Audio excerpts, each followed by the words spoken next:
Hi, what's happening, y'all? It's your boy Rico from Street Scores, and I'm coming with episode 3 of the Washington Football Team 2021 review series. And today we're looking at all of the craziest stats, advanced stats, rankings, and all of that regarding the Washington Football Team from this past season. We got to look at team finishes and ranks for offense, defense, and special teams. We had to take a look at some individual stats and accomplishments from certain players. We have to take a look at team leaders and stats, who had the most of each important statistic, who also led our team in snaps in offense, defense, and special teams. And then we also have some advanced statistics to look at. We even have some next-gen stats to go through that are really impressive. Then we also have a Taylor Heineke quarterback chart, and we're going to compare every quarterback that played for us this season. We're going to compare all of our DBs, all of our defensive linemen. We're going to put the linebackers and safeties together for tackling purposes, more specifically missed tackle percentage. We're going to compare receiving targets, and that's anybody that caught a pass regardless of position, and same thing with rushes and runners. Anybody that ran the ball regardless of position, we're going to compare that as well. So we have all of that and more coming, but before we dive into all of that, make sure you subscribe to the channel, hit the bell next to the subscription button so you get a notification immediately, and every time I release an informative and opinionated video just like this one. Be on the lookout for the remainder of this series. I have a lot of Washington Football Team review angles to look at. You already saw the first 2 episodes where the Washington Football Team finished in all power rankings from episode 1. Episode 2 was the best draft picks from worst to best. Today is the craziest 2021 stats and final rankings. And the next episode will be our best free agent signings ranked from best to worst. And money will be a large factor in those rankings. So make sure you stay tuned for that as well. And without further ado, let's get to this video. Let's get it.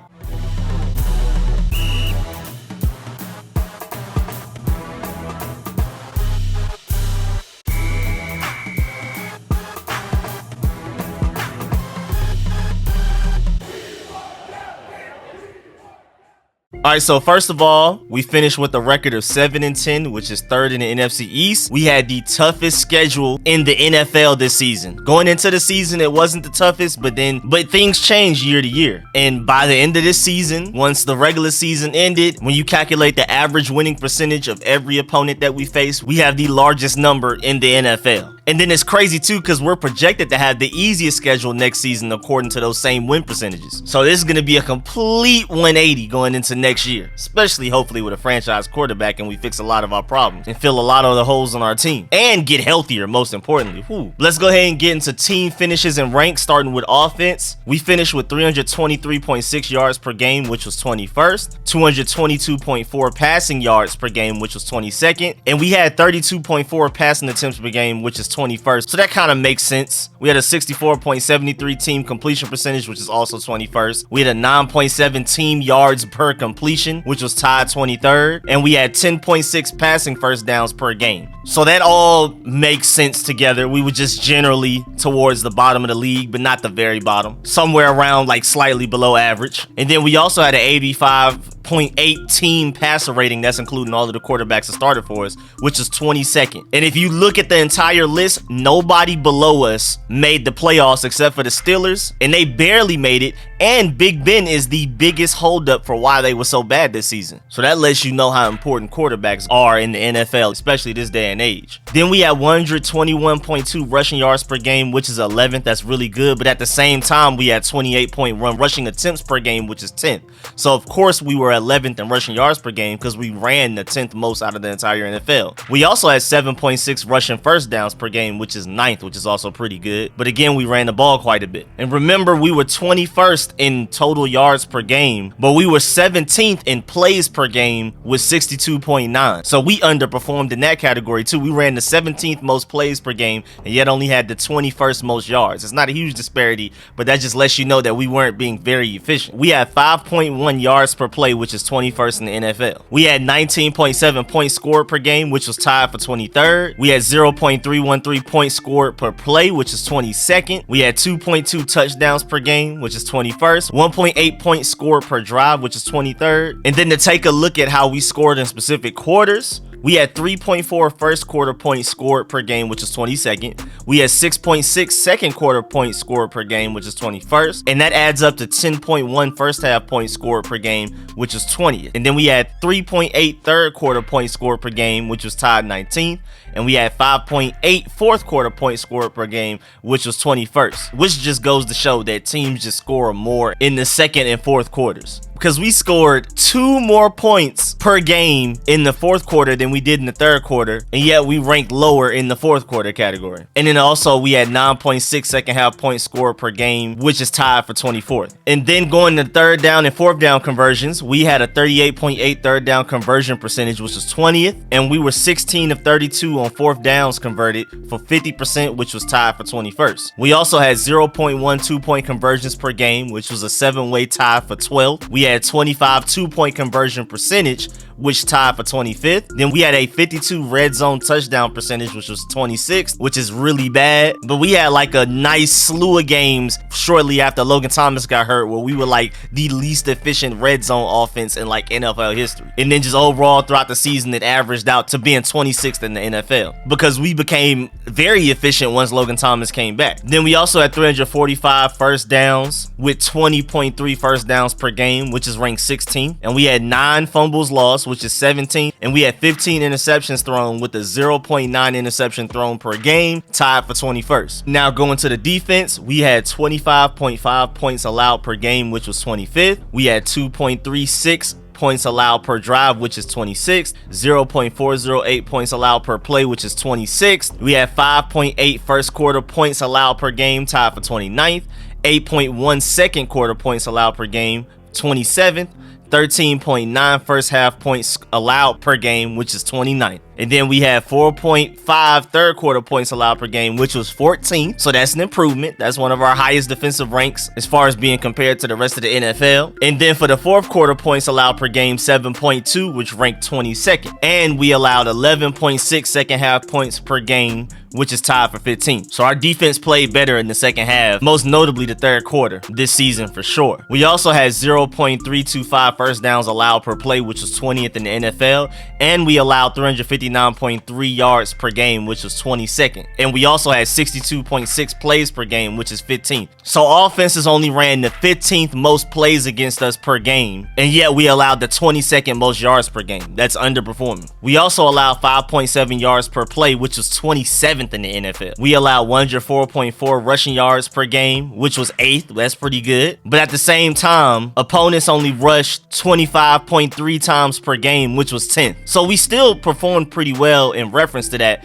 But remember, even though we only allowed the 8th most rushing yards per game this season, teams only ran the ball the 10th most against us. With the 4.1 yards allowed per rush attempts, we were 9th in that category, so that's still pretty good. But we allowed 254.9 passing yards per game, which was 29th. And yet teams only had 35.1 pass attempts per game against us, which was 18th. So teams only threw the ball against us, the 18th most in the NFL, and yet we allowed the 29th most passing yards. That is a strong underperformance. We allowed 7.3 yards per pass attempt this past season, which was 28th. We also allowed opponents to score 2.8 touchdowns per game, which was 27th. And we allowed a league high, literally 32nd ranked 6.5 third down conversions per game. We also allowed a 100.8 average team passer rating, which is 28th, and a 48.47 third down conversion percentage, which was 31st. We also allowed a 60% opponent fourth down conversion percentage, which was 22nd, because we allowed 12 of 40 fourth down conversion attempts to be converted. Opponents also had 3.5 red zone scoring attempts per game against us, which was tied for 21st. Teams had a 59.32 red zone touchdown percentage, which was 18th. Opponents also converted 20% of their 2-point attempts, which was tied for 6th, which is probably our most impressive defensive stat. We also allowed 346 first downs, which is 20.4 first downs per game, which is 19th in the league. We forced 1.1 fumbles per game, which was 22nd,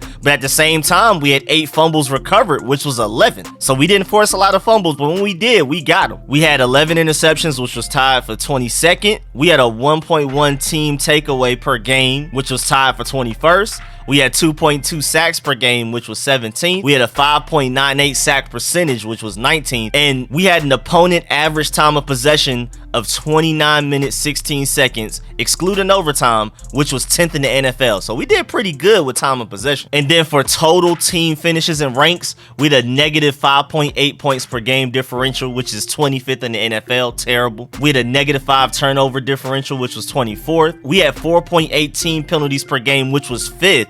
That's really good. 43.7 penalty yards per game, which was 7th, and 0.04 penalties per play, which was 5th. So at least we were disciplined. Ron Rivera at least got that part right there. I believe Dallas was dead last in penalties, but they have a franchise quarterback, so they made it to the playoffs even though they were one and done. And then team finishes and ranks for special teams. We had 124 kicking points, which tied for 23rd. We had an average starting drive location of our own 27.3 yard line, which was 28th in the NFL. But our average opponent starting drive location of their own 28.4 yard line was 14th in the NFL. We had 1.9 field goal attempts per game, which was tied for 13th. And we had 1.6 field goals made per game, which was 14th, which is pretty good. We kicked the 13th most field goals in the NFL, and we made the 14th most. That's not bad. Still a slight underperformance though. We had an 84.85 field goal conversion percentage, which was 18th. Remember, we had 4 kickers though. We had a 9.09 field goal got blocked percentage, which was dead last, 32nd by a wide margin thanks to Chris Blewett. And we had 3.7 punt attempts per game, which was 19th.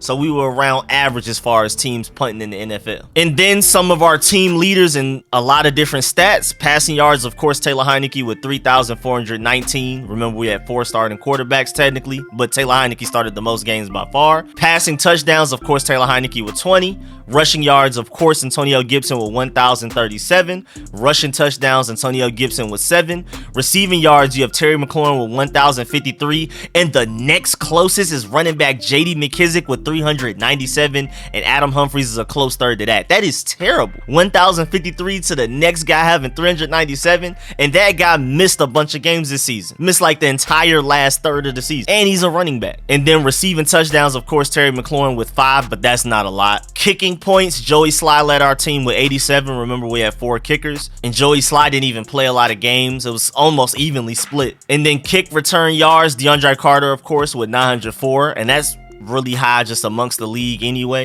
And then punt return yards, of course, DeAndre Carter 134.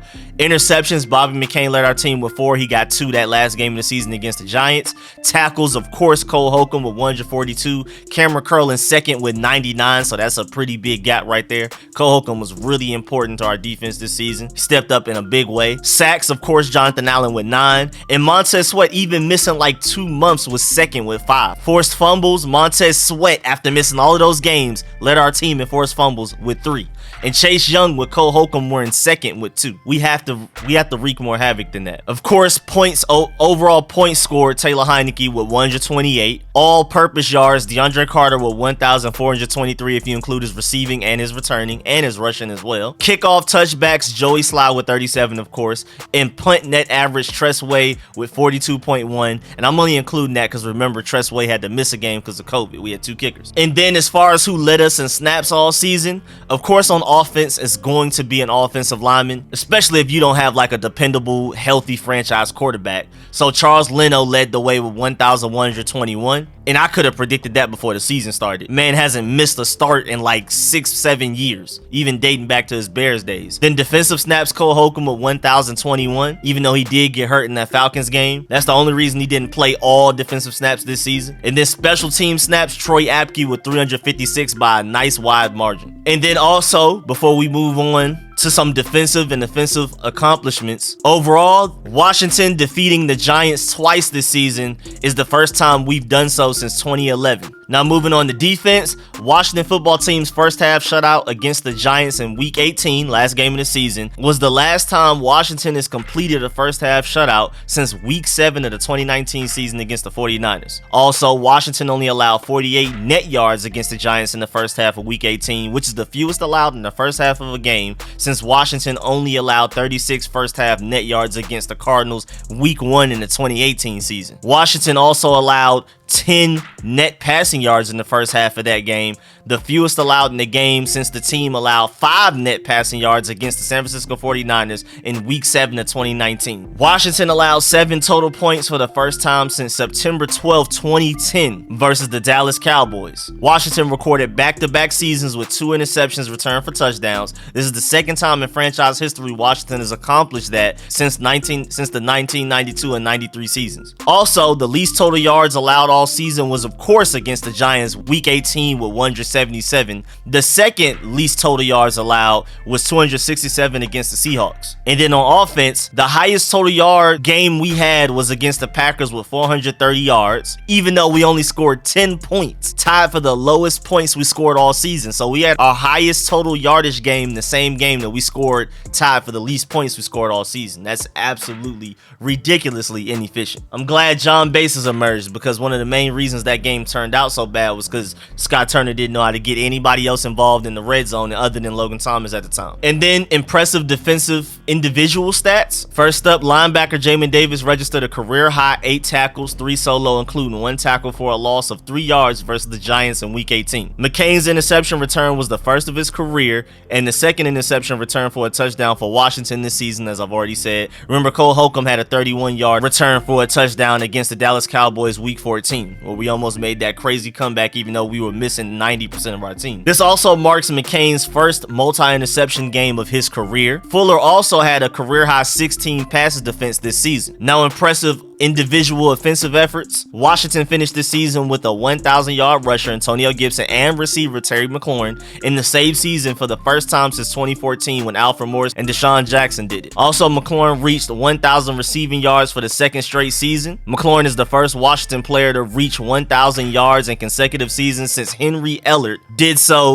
1994 to 1996. McLaurin also moved past 3,000 career receiving yards and passed Rod Gardner 2,997 for 15th all-time for receiving yards by a player in franchise history. That's crazy, because he just got here. He's only been here for 3 years. He's already 15th all-time in receiving yards for this franchise. McLaurin with 222 also passed Jamison Crowder, who had 221, for 17th place on the franchise's all-time receptions list. Gibson surpassed 1,000 yards in a single season for the first time in his career. Again, had 1,037. Gibson is the first Washington running back to accomplish this feat since Adrian Peterson did it in 2018. Gibson with 1,932 passed Dick James 1,741, Brian Mitchell 1,751, and quarterback Joe Theismann 1,815 to move into 19th in franchise history for rushing yards. That's impressive that Joe Theismann was out there running the ball like that. Gibson now holds the most offensive touchdowns within a player's first 2 seasons in franchise history. Gibson also has 2 consecutive seasons with 10 plus touchdowns, with the 10 he had this season. He's the first Washington player to do so since Stephen Davis in the 1999 season and 2000 season. Man, I used to run with Stephen Davis like crazy back when 2K used to still do NFL. I forgot, it was NFL 2K something, like 5 or something. Also impressive for special teams individual Joey Sly. He was 11-11 for field goals, 3 of 3 for field goals of 40 plus yards,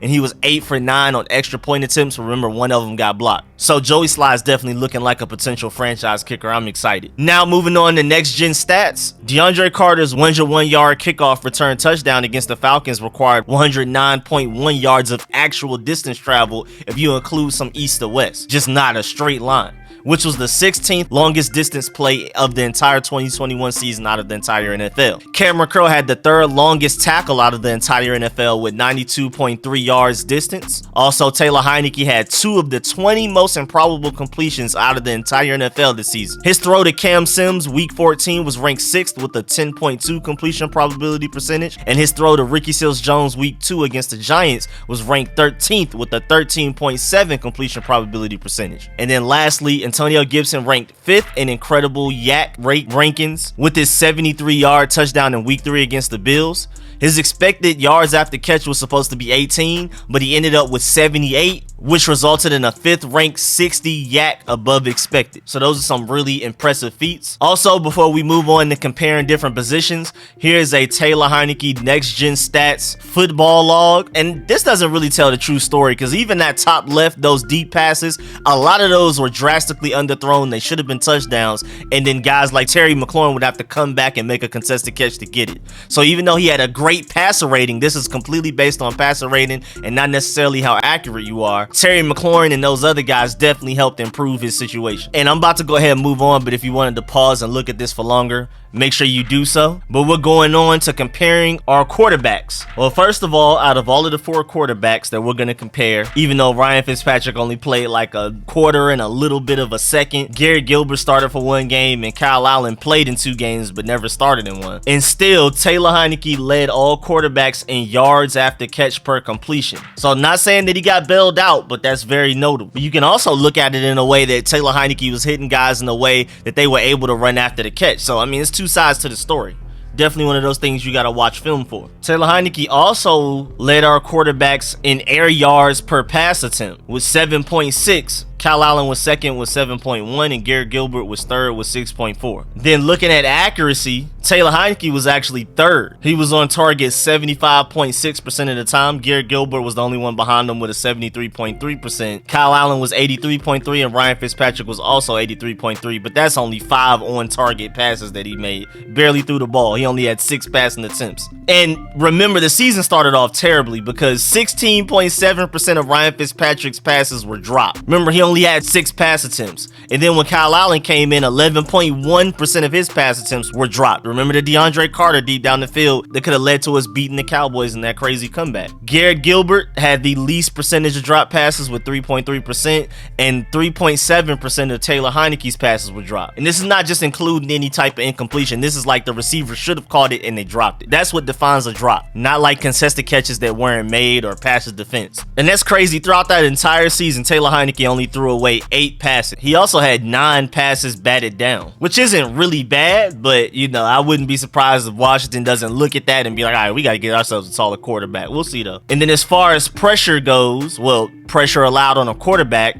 Taylor Heinicke was pressured 24.6% of the time, Garrett Gilbert 27.3%, Kyle Allen only 23.8%, and Ryan Fitzpatrick with a horrible 50%, which led to his season-ending injury. Taylor Heinicke scrambled 38 times and gained 7.1 yards per scramble. And then just to look at the numbers isolated, Taylor Heinicke was blitzed 145 times. That's some hate. He was hurried 55, he was hit 47, and had a total of 140 pressures. Now moving on to comparing our defensive backs. Bobby McCain led our team in interceptions with 4, with Cole Holcomb, William Jackson, and Landon Collins in a 3-way tie for second with 2, and Kendall Fuller was the only other guy that had an interception with 1. And Kendall Fuller was targeted the most out of any DB on our team by far. He was targeted 113 times, Cole Holcomb was targeted 81, William Jackson 66, Landon Collins 61, and everybody else below that. But this is also really important. Looking at completion percentage allowed, Kendall Fuller allowed a 67.3 completion percentage. Cole Holcomb allowed a 74.1, which is still a big improvement for him. But you know, you don't send Cole Holcomb out there to go lock down a tight end, a running back, or a slot receiver. He's still a linebacker that's fairly limited as far as coverage goes. But again, he made a huge improvement this season. William Jackson, other than Daryl Roberts, who barely played, allowed the lowest completion percentage with a 59.1. Landon Collins allowed a 70.5, which is why we don't really love him in coverage. Cameron Curl allowed a 59.3%. Shouts out to Cameron Curl right there behind William Jackson. Those guys really play well for us, especially William Jackson after the bye week. Jamin Davis allowed the highest with the 85.7. Gotta be better. That's not worthy of a first round pick at all. Benjamin St-Juste, before he got shut down for some odd reason, I guess with the concussions, they pretty much just redshirted him. He had a 64.9 completion percentage allowed. Danny Johnson, who stepped up and basically started in slot for us after Benjamin St-Juste was shut down, allowed 68.8. Bobby McCain allowed 62.5. Daryl Roberts, who barely played, but he allowed a 38.9%. Sounds like he should have played more. And then Jeremy Reeves allowed a 75%. Only person that allowed more than him again was Jamin Davis. And also Cameron Curl and William Jackson allowed the least yards after catch out of all of the guys that were targeted a decent amount this season. Also, if you look at air yards, even though Cole Holcomb was targeted only like 20% less than Kendall Fuller in coverage, Kendall Fuller had 535 air yards against them, and Cole Holcomb only had 262, so they were just attacking Kendall Fuller deep all season, while Cole Holcomb was more so getting targeted underneath. Now moving on to defensive line, of course, Jonathan Allen led our team in sacks with 9, Montez Sweat was second with 5, and Daron Payne was third with 4.5. Remember, Montez Sweat only played in 10 games this season. He missed 7, and he was second, so that's crazy. Of course, Jonathan Allen led our team in pressures with 34. Daron Payne was second with 27, and again, Montez Sweat right up there at the top, third place with 24. And at the same time, Daron Payne easily led our defensive line in missed tackles with 9. Second place was Jonathan Allen with 3. So Daron Payne, that's not a good look. But Daron Payne did lead our team in quarterback hurries with 13. Montez Sweat was second with 11. And Jonathan Allen was tied for third with Chase Young with 8. Then to compare linebackers and safeties, and I'm mostly just looking at tackles and missed tackle percentages. Landon Collins led our team with 13 missed tackles. Cole Holcomb was second with 12, and Jamin Davis was third with 11. But that's really bad for Jamin Davis because Jamin Davis played way less than both of those guys. If we're looking at missed tackle percentage, David Mayo led our team with 17.6. That's unacceptable, especially if your calling card is run stopping. Then John Bostic was second with 15.4, and I can tell. I mean, you can literally tell. Landon Collins was third with 13.8, even though he started to play really well before he got hurt. And then Jamin Davis was fourth with 12.6. Cole Holcomb, who played the most snaps out of any player on our defense, had a 7.8 missed tackle percentage, which is really good. And Khaleke Hudson, who barely played, still had 0 missed tackles, which is pretty notable. He played in 12 games, even though he only started in 1. He had 0 missed tackles. That's very noteworthy. Then comparing receiving targets, I most notably want to look at drop percentage. Terry McLaurin, even though he was targeted by far the most with 130. Second place was Adam Humphries with 62. He was 7th in drop percentage. The only people who had a lower drop percentage than him were people that just never dropped anything. And that's J.D. McKissick, John Bates, Logan Thomas, Jared Patterson, and Dax Milne. Curtis Samuel doesn't really count. But none of those guys dropped any of their passes. And again, Terry McLaurin, who was targeted the most by far, only had a 3.8. So that makes you look at everybody above him like, what were you doing? De'Ami Brown, Cam Sims, DeAndre Carter, Adam Humphries, Ricky Seals-Jones, and especially Antonio Gibson leading the way in drop percentage. What are y'all doing? And of course, J.D. McKissick and Antonio Gibson led our receiving targets and yards after catch. You know, screen plays just kind of boost those stats up. But Terry McLaurin was right with them with 317, but again, he received the ball more. And again, like I said earlier, Terry McLaurin led our team with 1,053 receiving yards. J.D. McKissick was second with 397. He only played in 11 games this season. That is inexcusable. But I love the fact that John Bates, Logan Thomas, Jared Patterson, and Dax Milne didn't drop a single catch. Also, J.D. McKissick, we got to make sure we re-sign him. And then the last and final thing we're going to look at in this video, we're going to compare rushers and runners. Terry McLaurin led the team in yards after catch per attempt with 5. Jonathan Williams, something noteworthy, definitely want to keep him on radar. At the very least, on the practice squad, he should definitely be here on the 90-man roster throughout the offseason because he was second with 3.1 yards after catch per attempt, making people miss. Cam Sims was third with 2, which is really impressive because he's not very athletic. That's just straight heart and the will to just break tackles and make people miss. And then, of course, Antonio Gibson tied for second with J.D. McKissick, 1.9 yards after catch per attempt, which is pretty decent. And Jared Patterson's right behind them with a 1.8. Poor little Dax Milne, man. He has some impressive receiving statistics, but when it's becoming a runner, man had 0 yards after catch on the season, along with De'Ami Brown. Of course, Antonio Gibson led the team in broken tackles with 19. Jonathan Williams had 2, which is really impressive because he barely played. He only had 17 rushing attempts with 2 broken tackles. Antonio Gibson had 258 rushing attempts with 19 broken tackles, just to put it in perspective. So Jonathan Williams had our most impressive attempts per broken tackle. The lower the number, the better. Of course, Taylor Heinicke has a very high number. He wasn't making people miss or break tackles. Somebody came near him, he was basically just about to slide, which I respect. That's what you want your quarterback to do. But it's really impressive that Jonathan Williams was our best tackle breaker as far as efficiency goes. And J.D. McKissick is actually pretty low on the list. I mean, 48? That's pretty high for a running back. Jared Patterson had a 22.7 and Antonio Gibson had a 13.6. So if you need somebody to break a tackle, Antonio Gibson and Jonathan Williams are your guys. But yeah, man, that's the end of this video. Please get in the comment section and let me know how you feel about everything discussed in this video. Please let me know if you enjoyed these statistics. I'll definitely keep things like this up. I'm also gonna do a video comparing a lot of the statistics from this video to how we ended the 2020 season to see where we improved and where we got worse. So definitely let me know if you want a video like that as well, and also stay tuned for all of those other video ideas I've already told you about, along with my QB series where I'm gonna break down every free agent, every draft, every tradable quarterback that we may end up getting this offseason. And I'm gonna break down, like, for the guys in the draft, what round will we have to probably get them, will we have to trade up, will we have to trade back? For guys that we may have to trade for, like a Russell Wilson or Deshaun Watson, what value will we have to give up as far as picks and players? And as far as the free agent and tradable quarterbacks, how much would they cost against the cap every year? So I'm gonna take a look and do a deep dive on why and why not, on why and why we shouldn't get any of the quarterbacks that we're possibly targeting. I'm gonna try to hit them all. Again, free agency, trade, and draft. So stay tuned for that series as well. I'm gonna get to working on that as soon as I'm done with this 2021 review series. Still have a few more episodes to go with that. So, man, I really appreciate all of the support, man. Shouts out to everybody that pulls up to the streams and leaves a like, and especially the guys that donates. Again, speaking of streams, I will be live streaming the logo and name reveal February 2nd. I'll also be streaming the Senior Bowl, because literally all of the top quarterbacks in this draft except for Matt Corral are going to be there, so we got to definitely stay tuned for that. So get ready to pull up for that stream as well, and many more streams throughout the offseason, you know, just random Sundays. Start up a stream, we'll talk about anything.